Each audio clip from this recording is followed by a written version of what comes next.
In today's show, we discuss, is a father a loser for choosing paternity leave to help look after newborn babies?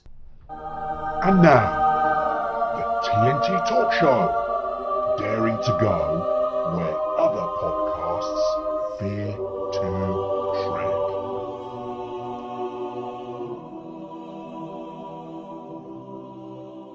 Hello, I'm Tony Fasula, and I share the stage with my esteemed friend and colleague, Tayo Boya. Tayo, hello, my friend. I hope you are keeping safe and well. Yeah, what the hell? Still here, I guess. You're very tired, I take it, because you've been doing long hours. Is that correct? Yeah, it's all right. I'm all fired up over this particular episode anyway, so my blood is boiling. We haven't even got started yet. I'm not going to ask you to say hi to our audience. I've given up that train's left Excellent. long ago. Well, I'm going to do it. Hi, audience. Welcome to the shenanigans.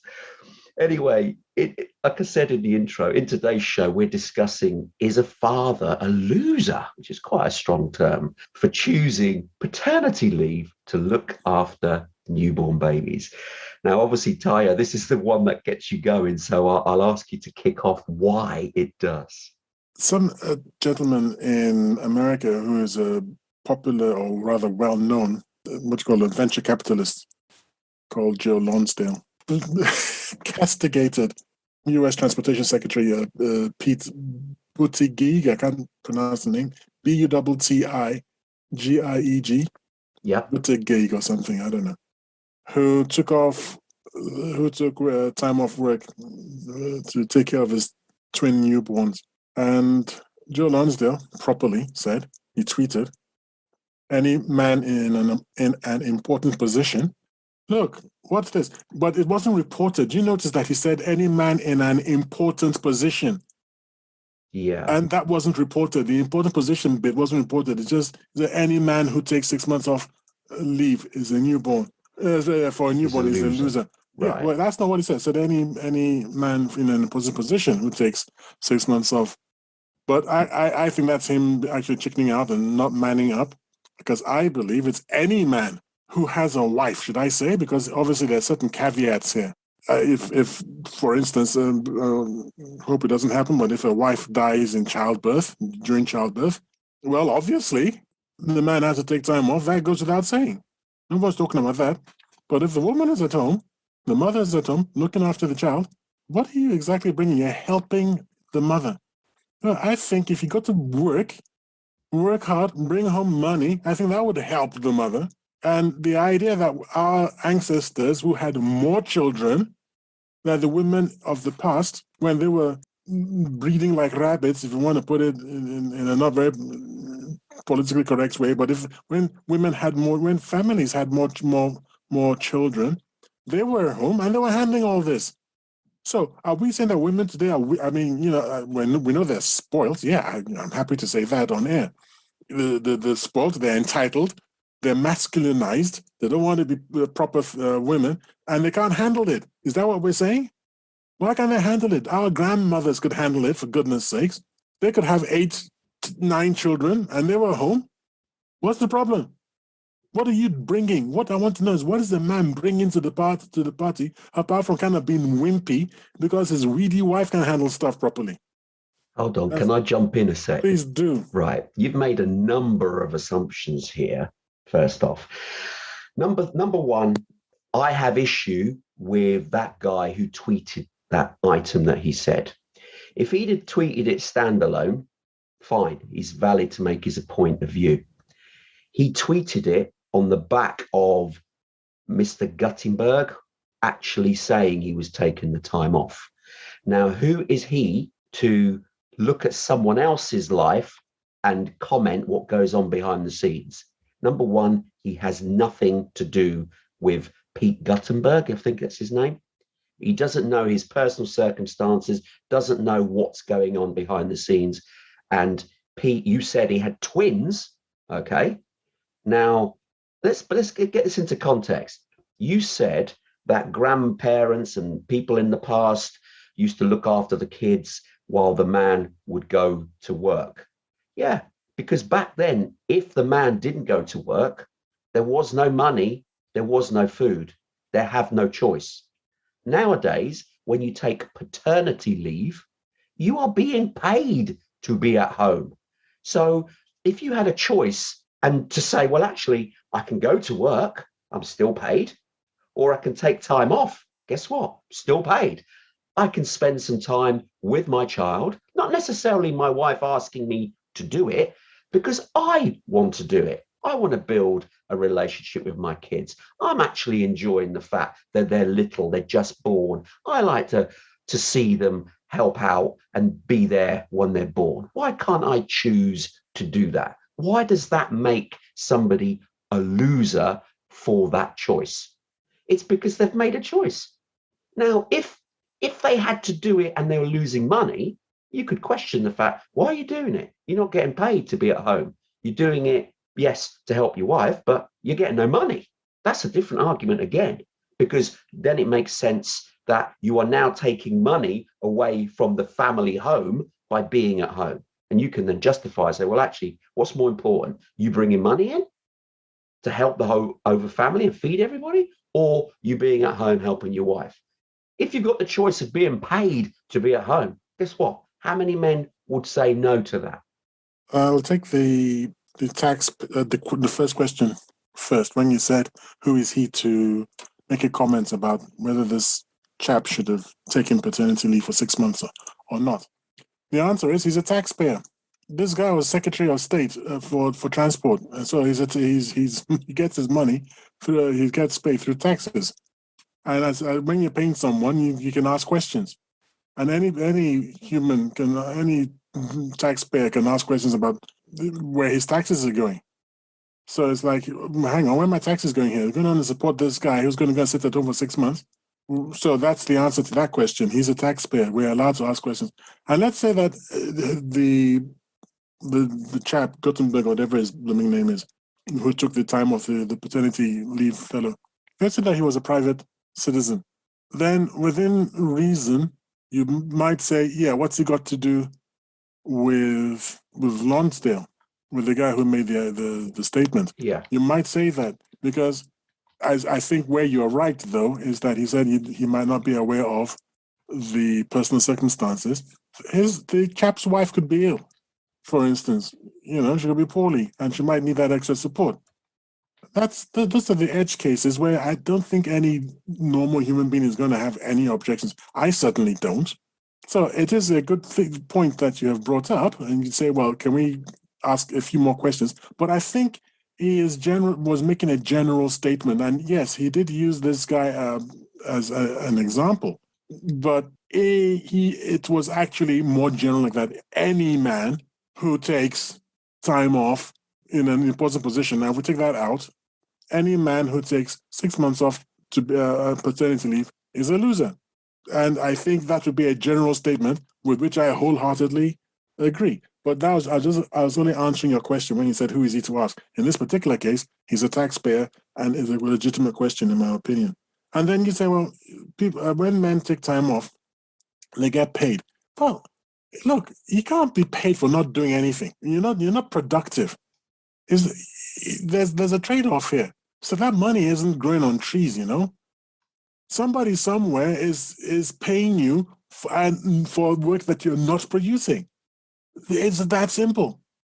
That's not good for society. I'm not even in favor of paid maternity leave. Never mind paid paternity leave. I don't even support it for women. So you're going to have a hard fight getting me to agree that I should support it for men. You want to have kids? Have kids. But somebody can't pay you for not producing. It defies logic. And you know how I feel about logic and things being illogical. It's like, what the hell are we paying you for? We're paying you not to have a baby. I run this company ABC, and company ABC doesn't have a vested interest in seeing you have kids. What are the kids going to come and work for this company afterwards? What are we buying the services for future? What the heck am I paying for when I'm as a company? What am I actually paying for? If the government wants to pay maternity leave through taxpayer-funded resources. The government should do it. What are you asking me, the company, for? I mean, how did we get to this state where the companies are actually paying for non-production for a person who is not working? Can I It's jump in? absolutely bonkers. And there was one last thing you said. You asked me about, said the father wants to build relationship with his kid. Yeah, well, that's not what evenings and weekends are for. But everybody's got responsibilities. It's not what you want. It's not what people want. Who cares what I want? This thing really drives me insane. I want. Who cares what you want? What is good for society? What works? What is pragmatic? That's what's important. This world is full of companies. We compete with everybody. We compete with the Chinese. We compete with the Russians. We compete with everyone. So whilst we're busy granting ourselves all these airy-fairy, I want. Are other people doing that? Or are they becoming more and more competitive, and we're becoming less and less competitive? And then one day they're going to invade us, and then they'll force us to work like freaking serfs and slaves. And then what happens? We're supposed to be strong. We're men. We're meant to be strong. We're meant to be building ourselves up, building up our country, building up our strength. Not taking time, I feel like this. Hey, you can feel like having a freaking 6-month holiday if you want. You can feel like I don't know, being on the beach all day. So what? There are consequences to these things. Just because the consequences are not immediately available doesn't mean that they're not there. Okay. You made some interesting points. Not sure I agree with them. But let me give you an example, right? Do you feel or do you understand that if somebody is happy in employment, they will be more productive? Yes. Okay.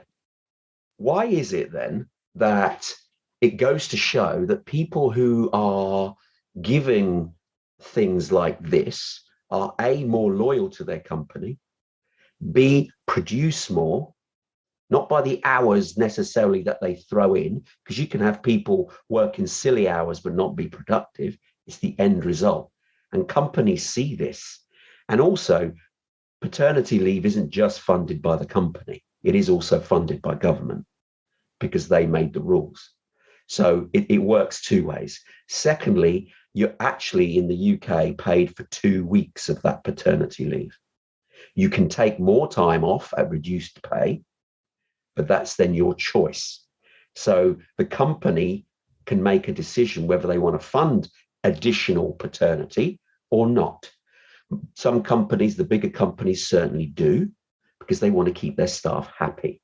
If you've gone to all the trouble of finding an employee who is productive for you, brings you benefits, you're going to give them benefits. It's the way companies operate. You want to attract good staff. Guess what? You offer them benefits because as you go up the pyramid, you look for certain qualities in individuals that unfortunately the majority of people don't have or don't yet have. And in those scenarios, the companies are prepared to give better benefits. And giving somebody 6 months off and paying to give them 6 months off because they wish to choose to spend that time, and it's a choice. Not everybody takes it up. But if they choose to take that time with their newborn babies, then it's up to them. They should not be labeled a loser. It's a total choice. And to keep society happy, if people have more choice that you keep going on about, then society will be smoother running. You'll benefit more. You'll have more inspiration in the public because they're more empowered, feel good about themselves to actually improve society. But if you have a situation where you're going to work and you're hating the company because they give you nothing, then what are you doing? You're creating a workforce that are not loyal to you. At the earliest opportunity would do less. So you're actually damaging your own business. That old mentality of treating your staff like second-class citizens and treating them badly. Oh, it's fine. They're only staff. That has been changed because companies realize that you work hard to get your staff. You want to keep them happy. They'll produce for you. They'll do that extra thing for you through choice rather than by order. So if you have situations where, oh God, guys, we're really stuck. We've had big orders come in. We need everybody to work hard. People can say, if they don't like the boss, don't like their working surroundings, they go, sorry, Gov, I'm off home. Whereas those people that are treated well, with respect, they're looked after, they're given things like paternity leave, they'll be more respectful to their employer. They'll think, you know what? My boss treated me well. You know what? I'll help you out. I'll do those extra hours. Yes, I'm getting paid for it, but I'm willingly doing it because I enjoy my work. And that's why these things, if people choose to be off with their newborn babies, it's part of a, excuse me, it's part of the benefits of working for a company. And if you enjoy working for the company, then you've got win-win for the company and for the individual. So your point, your position, your first point being that this largesse leads to more productivity. Okay, that is a statement that you're making, and I don't have any data for that. And obviously, I don't think we've got the time in the middle of a show to start digging into hard stats and facts. But certainly, I would have thought that 6 months is probably way too long to be compensated for by any increase in the productivity of the returning father. I mean, I'd need to see serious statistics from serious people that I can trust to have any sort of belief or confidence that would be the case. Because 6 months, I mean, half a year, that's a lot of 40 hours a week in 24 weeks. Was that something south of 120 hours lost of production lost? Am I right? So yeah, it is. But can I ask, you said you actually disapproved of maternity leave as well. No, being paid for it. Oh, okay. By the company. So you're worried just that the detriment to the company in order to pay for this service. For me, for women, for both parties, if the worker is not producing for the company shouldn't pay because there's no production. Now, for females, governments, obviously, especially in the West, in most of the developed world, they're facing problems of population decline. So if it helps to have to encourage women to have babies, if it helps, then yes, it's in the national interest. So it's in the interest of the taxpayer, because the taxpayer wants young ones coming along so that when they retire, somebody somewhere is doing the work and they can get a pension. So having women paid maternity leave by the government is perfectly okay with Tayo.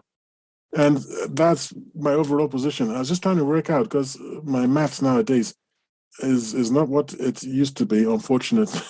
It's not what it used to be, unfortunately. So are you implying, therefore, that women that go on maternity leave and take a year out, and the company is having to pay for that to some degree?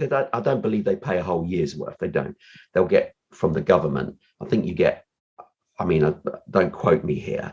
I thought it was 6 months pay for some companies, some just a few weeks, and then the rest of the time they can take the leave, but they don't get paid for it. So are you saying, therefore, that women that then, I mean, obviously digress from men as the main core of our subject here, but are you saying, therefore, that women are less productive to the company when they return? No, of course, I never said anything like that. I said when they're not working for the company, they're not producing anything for the company. Yeah. I've done the sums now, and if a person works a 40-hour week and they've taken off 24 weeks, which is 6 months, they've actually lost the company. The company that's passive voice, which is crazy.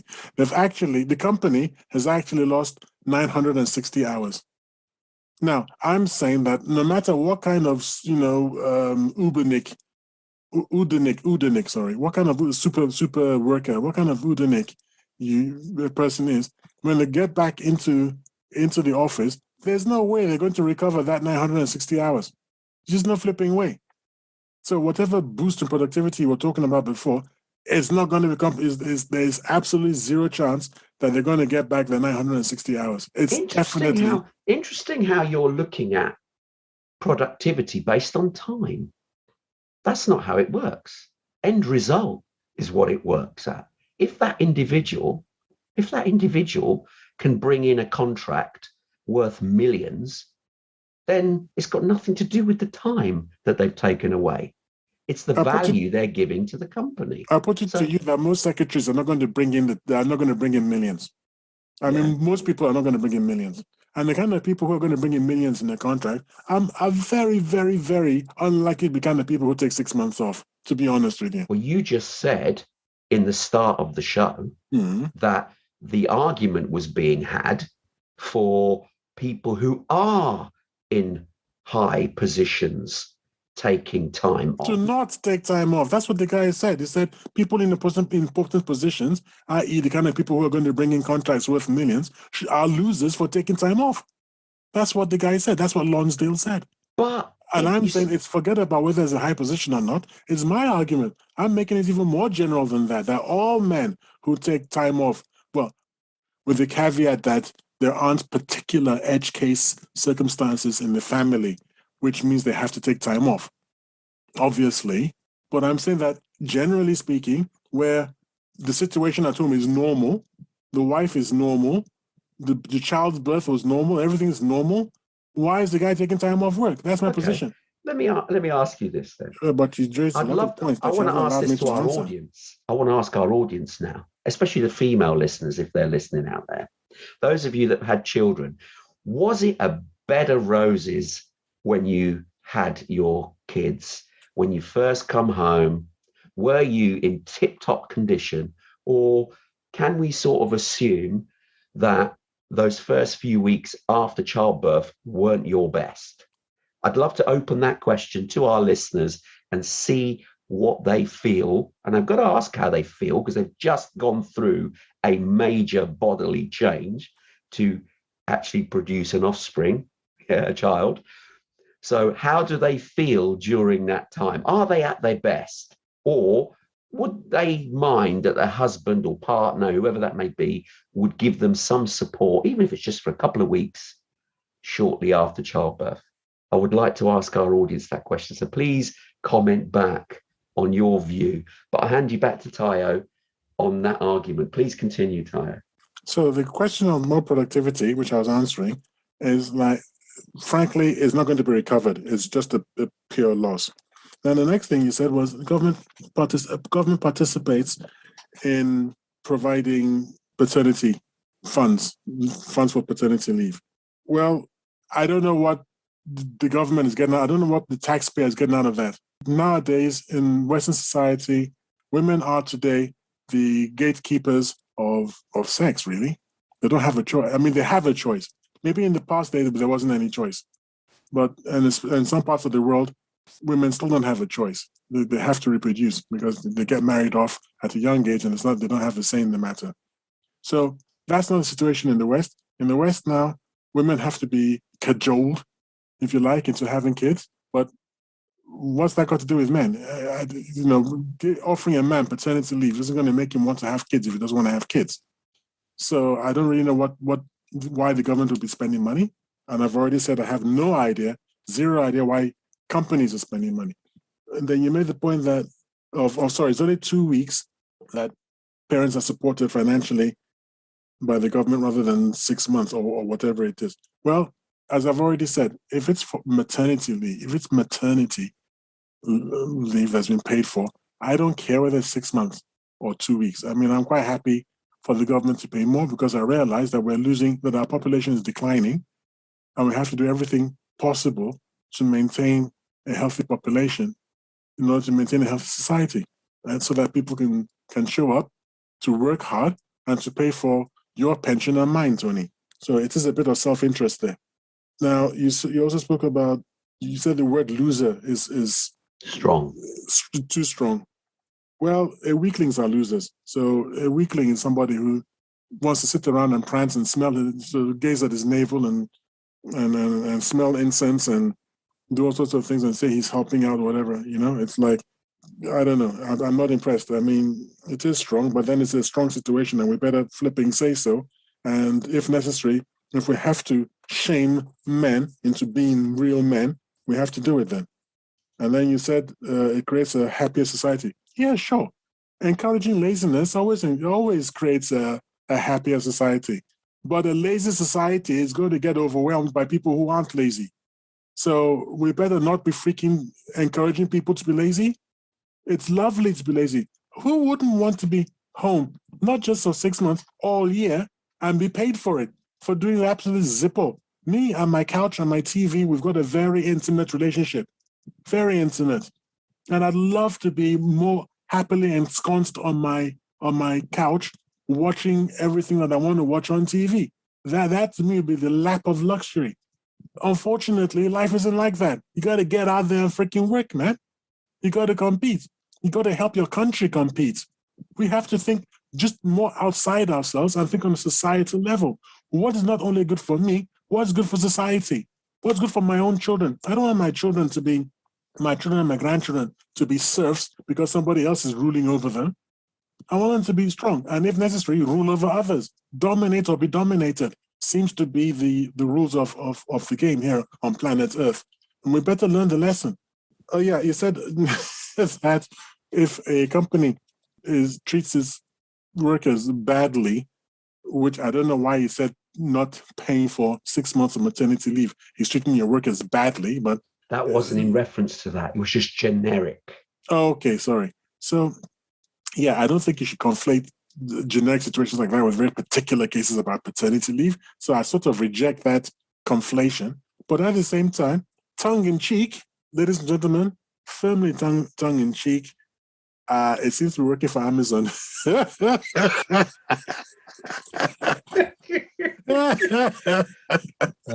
So yeah, like I said, tongue in cheek. I'm not accusing Amazon, by the way, of treating its workers badly, because I don't want to be sued by a powerful company like that.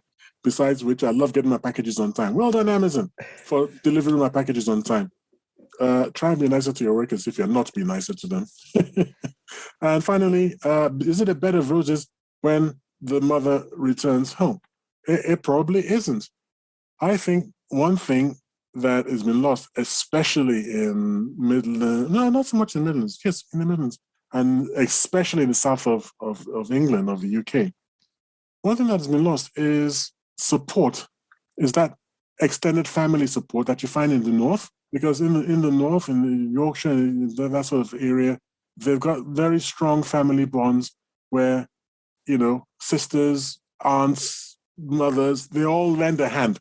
Grandparents as well. Grandparents, see, they all lend a hand. But in the south, where we've got to become almost automatons, and it's very, very much down to the nuclear family and social services, it's hardly surprising that, the mother, especially a first-time mother, wouldn't come back and feel overwhelmed. So that is a societal problem that really needs to be addressed. We've got to sit down and think about what the heck are we doing? I know that certain countries, I'm trying desperately to remember which one it was that I was reading about and I was highly impressed. I can't remember. I think it was, they're actually putting into place very strong measures to de-urbanize their country. They're putting in strong measures to get people to move out from cities, move back into close communities, not just sort of move out into the country and you don't see anyone because you're not living in an isolated life, but to move back into close-knit communities. And I can't remember which country was doing it, but whoever it was, they were showing some remarkable successes in reversing the general trend of people moving to the cities and then becoming is the word disassociated? What is it? Isolated, not sort of like mentally divorced from others, because when you move to the city, you find that people tend not to be as kindly, as interested in others, and so on and so forth. I mean, I think deliberately don't know anything about my neighbors, to be honest with you. But do you know what causes a lot of this problem? Do you know what actually causes it? Distrust, that I said, but not necessarily. It's actually attributed more to lack of property prices that are at the low enough level for families to be able to afford homes close to one another. There's not enough homes for the population, and also there's not enough homes that are affordable in the areas that people want to live. So if you don't have to be living under the same roof with your extended family. Of course not. No. But if you're within the same street, even, Mm. that would allow that community and that relationship with loved ones to still be there. So you're right. This nuclear family where people, once the kids get to a certain age, they leave home, but they leave home and then tend to not necessarily be in the vicinity for some reason, especially in the South, because of prices of homes. They can't afford to buy property in and around where their immediate family live. So they have to maybe choose further afield, slightly more inconvenient locations. And then this causes this gap between family members, the older generation and the younger, because they don't see each other as often. And that's when the split starts to happen. If the community was able to be closer together, then you'd have this situation where, mothers, families, sisters, close friends and relatives within a close-knit community, which seems to happen more in the north of the UK, which is, as you've rightly said, a far better state of affairs. That would then help this problem. And there would be less need for the father to come home and help his wife, because the wife or partner would be far happier in having a network of people around that she can rely upon that can help her in those first few months. Now, I'm not saying a father then shouldn't have the choice of paternity, because myself, when my wife had kids, I was there. I wanted to be there. I wasn't forced to be home. I chose to be home because I wanted to spend that. Because to me, having a kid was magical. I was in awe of the fact that I was able to help create a little life that depended on me. And that was magical to me. So I wanted to lap it up. I wanted to be there. It was just a magical feeling. So for me, I wouldn't be like to be classed as a loser for choosing to spend time with my newborn sons, because I wanted to be there. It was a magical feeling for me. And I wanted to help out. I wanted to be there. Yes, of course, it was frustrating. Of course, when they're crying and they're pooping, those are frustrations. But you know what? I wouldn't change it for the world. Those were bonding moments for me. And I loved it. And I built that relationship with my boys. And I wouldn't want it any other way. So if you call me a loser, then you can call me a loser. But I would still choose paternity every single time. Okay, I'll start off with the last point because it's a very interesting, not to mention humorous one. It turns out I've been lambasting you too, when I've been lambasting men who want to take their paternity leave. So I think there's something called disclosure.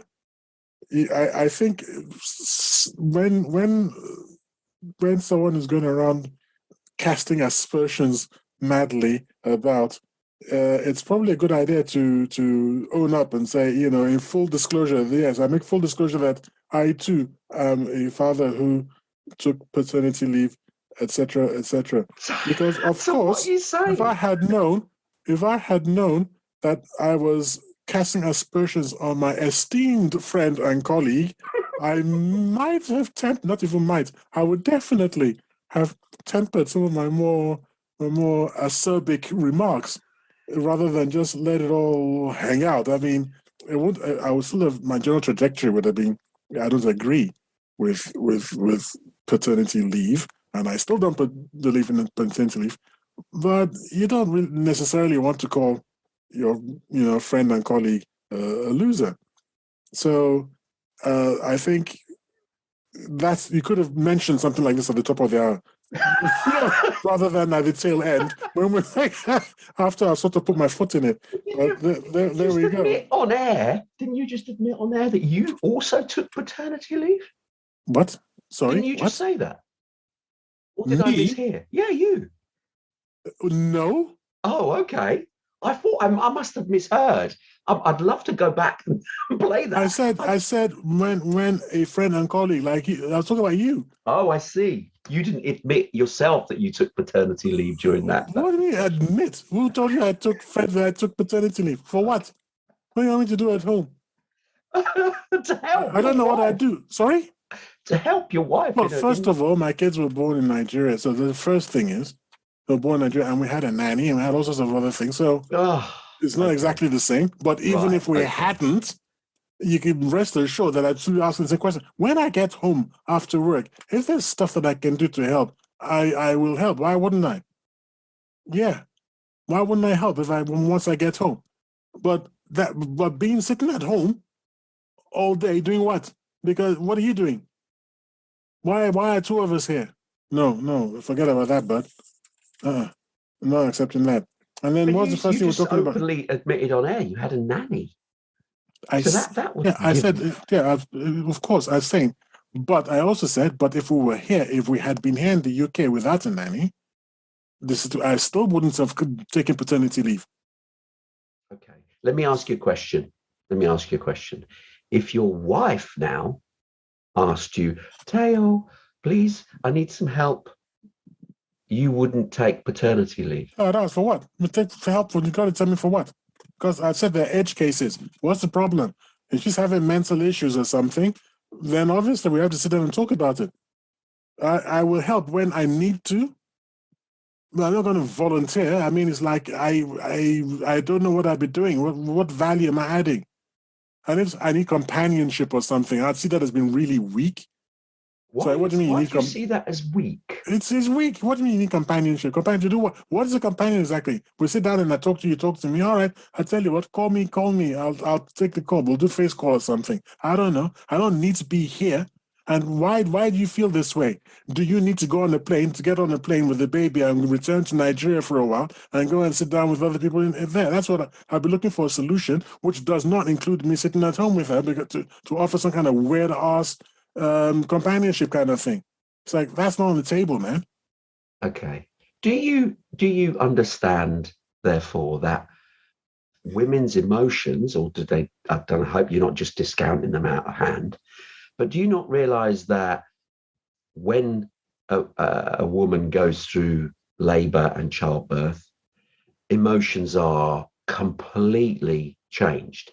Now, obviously, not being female, I can't comment precisely on what those emotions are, but what I've seen firsthand myself from my wife and plus other people's wives, of all emotions are all over the place, and they need people around them to be there, not necessarily physically, as you've said, because there's certain functions I can't produce. I can't breastfeed, for instance. So certain functions I can't perform, but just being there at the same time, giving psychological support. Does that not count in your eyes? Not being there as a partner. After all, you get married. When people get together, they get married or they form a partnership. That's the whole point. It's a partnership. So they look after one another. They support each other. Even being in the same room, not saying a word, but you're there. Because that's what partnership is. It's being there, even not having to speak, but you're there. That gives you inner peace because you know your partner's there. You created that bond with them. So during this challenging time, because emotions are all over the place, for a female in particular, isn't it right Look, for I'm a fed up. I'm fed father up to with be people there? and their freaking emotions. Women are emotional anyway, okay? People are emotional. In fact, I actually go all the way. You know, I'm MGTOW. I've always said women only do feelings. They don't really do logic. So what do you expect from a woman but feelings and emotion? And I suppose I would just be a bit dismissive. Like, I feel, what's the word? What did you use? I feel I need companionship. I'd be like, well, find some then. Okay? You feel feelings and paying the bills at the end of the month and getting the mortgage sorted out. This to me as a man, this has a higher priority than feelings. Now, I'm not saying dismiss feelings. I'm saying handle it. That's why I said, George, you get onto a plane. I'll put you on a plane so you can go back to Nigeria and be with, with family over there who are at home, and you can have all the companionship you need. So I'd look for a solution. But my first instinct would never be that solution is for me to take paternity leave. So I'm very, very clear that I'm a problem solver. Being a man, it's like, that's the problem. This is a solution. But the solution has got to, it's got to be really dire straits for it to become, I have to take paternity leave. There has to be something really, some kind of edge case scenario where I would say, yeah, okay, no, I need to be at home. I mean, if she said, I'm feeling suicidal, yeah, straight away we're talking paternity leave. In fact, I don't even care at that stage about the work. That's me. I don't care. It's like, yeah, if they said, oh, you can't take paternity leave now, I say, stuff you, my friend. The woman says she's suicidal. I don't want to get to home and find that she's off herself and taking the kid with her. So it depends. But this laissez-faire, self-entitled, weak, grant yourself, all these airy-fairy privileges, it's not good for anyone. It's not even good for the family, I think, in the end, because it just encourages and it shows weakness and encourages weakness and wishy-washiness, and that's not good. Okay. So that's it. And then also said, no, I'm going to answer something because you raised an issue and you didn't let me answer. And the other one was property prices are to blame for social dislocation. That was the phrase I was looking for. When people move to urban areas, they become socially dislocated from others, and isolated from others. And I disagree that it's property prices. I think it's work opportunities.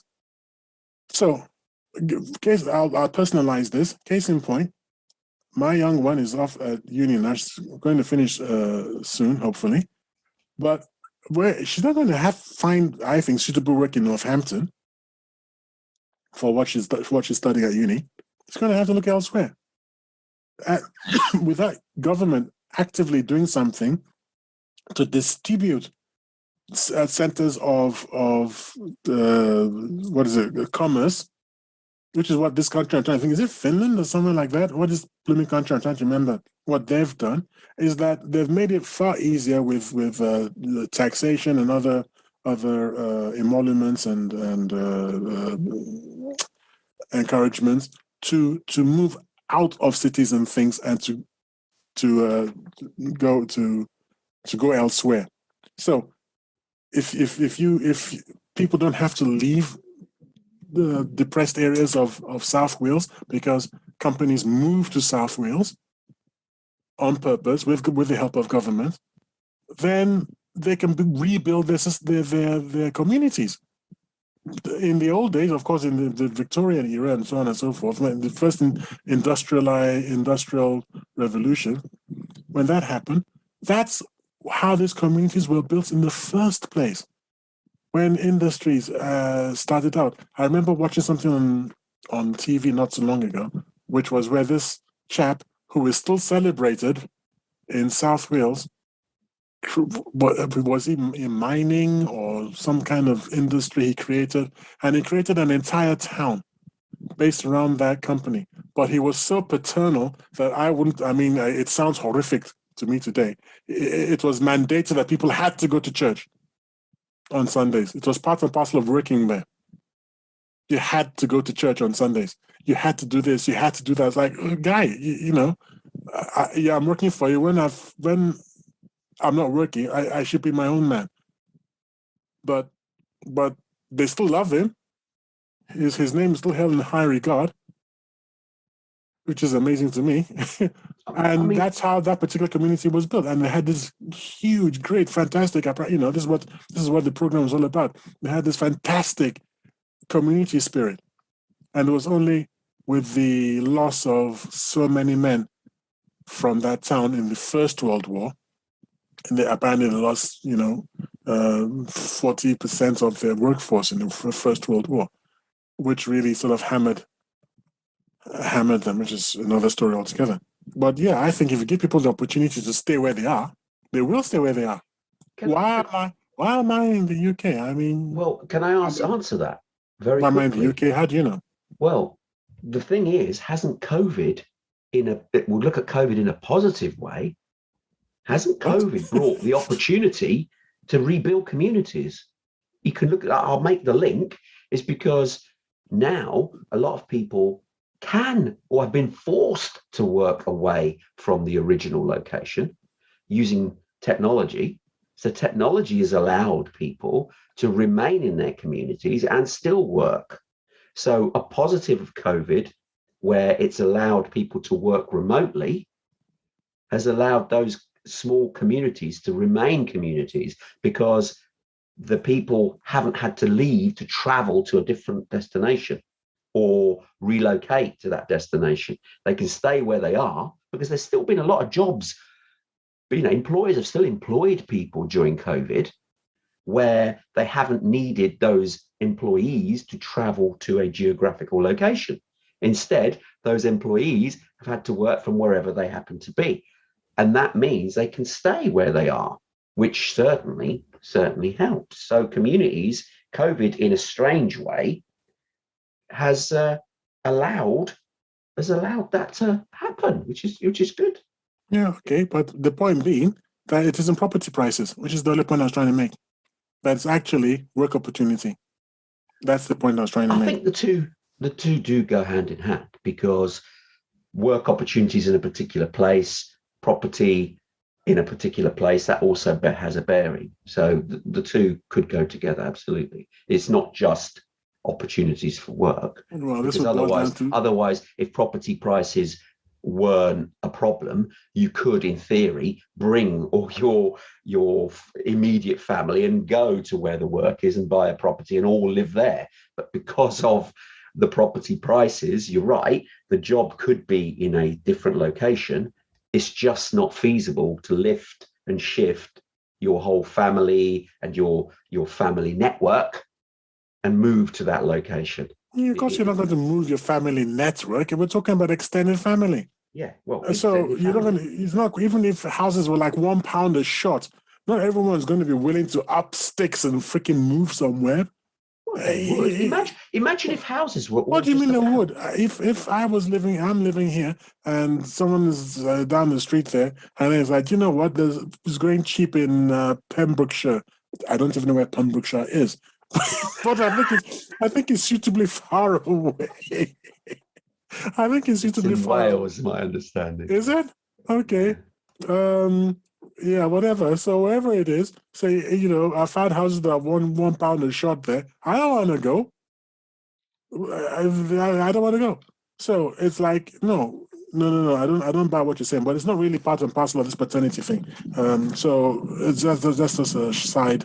It was a side issue, but it was relative because you were talking about community and network. So why the women, right? Yes, why women were better supported. And when that's also part of the reason why a man is taking paternity leave, because his partner may not have that support network where they happen to live. So it makes sense for a man to take time off to help his partner during these difficult times, and they are difficult. It turns your life upside down. You've especially as a first-time child, you have these expectations. People tell you what it's going to be like. You have this idea in your head, but when it happens, it's completely different, and it certainly throws you off.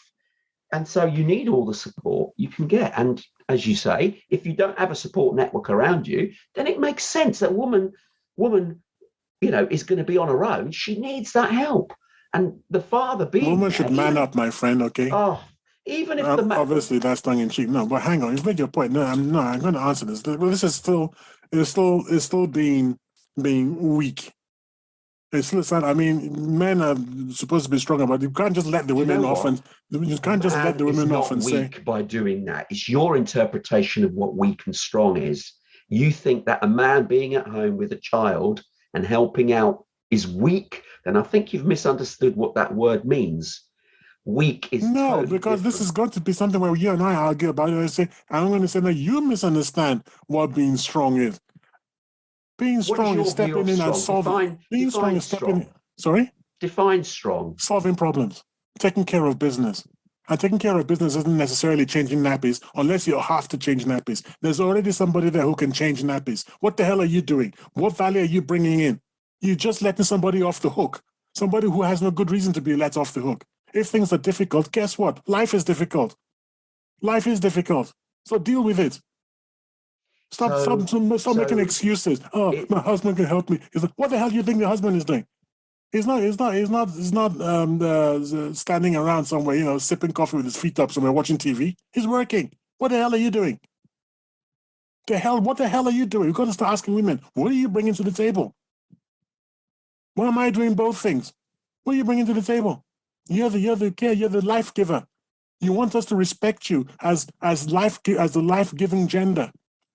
You want us to give you that respect. And then when push comes to shove, all of a sudden, we're supposed to hone into, take some freaking responsibility, man. Everybody women talk about equal rights.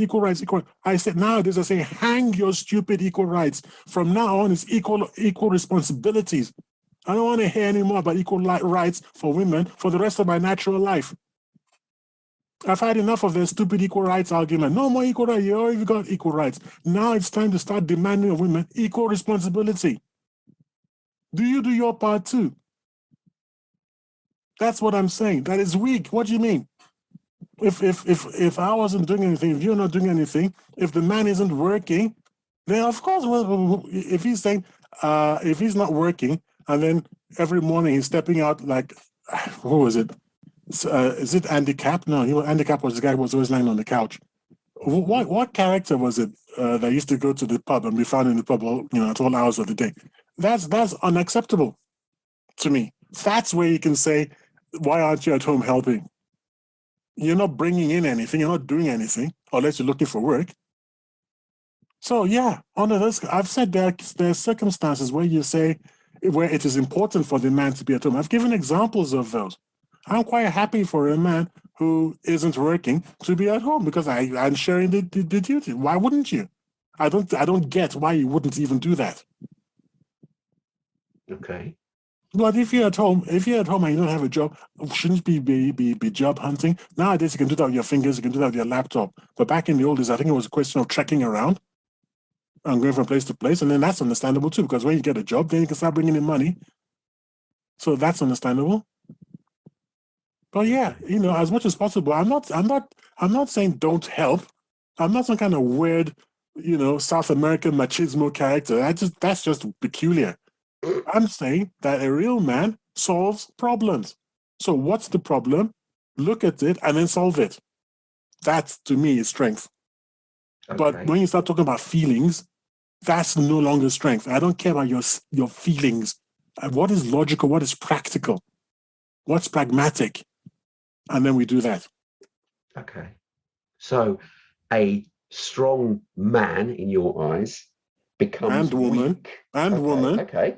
A strong man, you were talking about men, becomes weak if they take paternity leave to spend time with their child and absolutely help without 100%. Without that, that's 100% of the time. If it's just for the purpose of spending time with their wife and child, yes.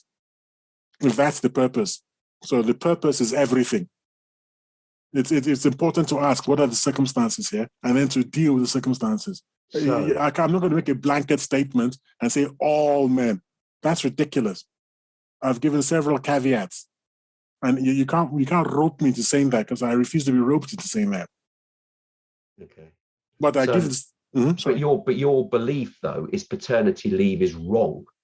Ab initio, right from the beginning, it's wrong until a case is made that this is an edge case.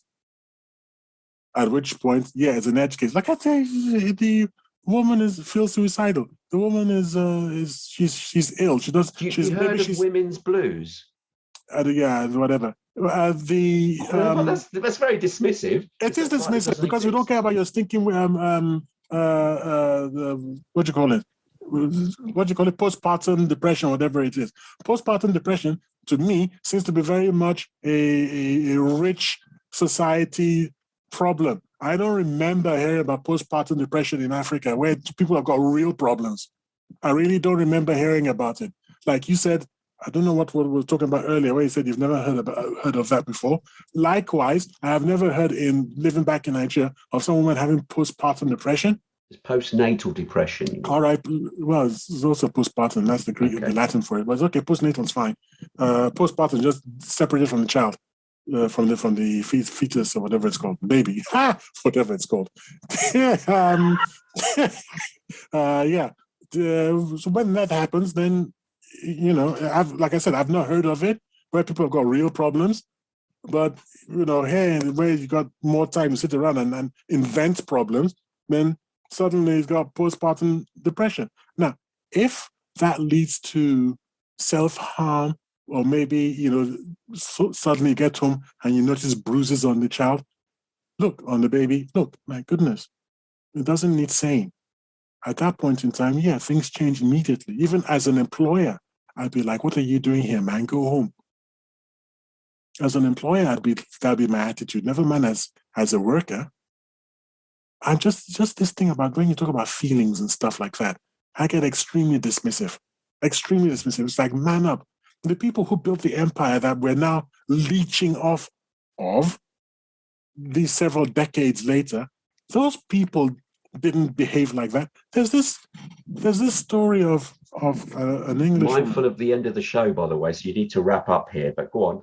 There's this story, and I've been desperately looking for it because I just want to publicize it and let everybody know about it. She went out to India, and her husband was I forgot what they called them, station, whatever it was. There was a civil servant in that area, and she was only like 23 or something. Her husband was 25, 26. And this was during the time of the first Indian uprising. Her husband was ambushed and shot, and she evacuated herself and her family and the people who would have been shot along with them if they'd been caught, because they would have been seen as traitors. And a few soldiers who the husband had been commanding. This is a woman, right? 23-year-old woman, right? She took over command, if you like, of that situation with those soldiers, British soldiers, men, and she marched them over 100 miles to Darjeeling or something. And she got there. That is a woman. That's what I call a woman. These clowns running around today, masculinized nitwits, saying that they're strong and they're empowered, couldn't have done that in a million years because they just don't have it. They're just weak, nonsensical, self-entitled, rubbishy people. The Zoomers, as they call them, we're boomers and they're Zoomers, the Generation Z, millennials, who know everything about their rights and nothing about responsibility. And I want to find that woman's name because she, to me, is a living heroine, and we should all be pointing to her and saying, that is what we mean when we say woman. You think she's going to need the man to come home and sit next to her with a paternity? Do you seriously think that? Okay. Ending there. I'd love to discuss this even further, but unfortunately, we've reached the end of the show for another week.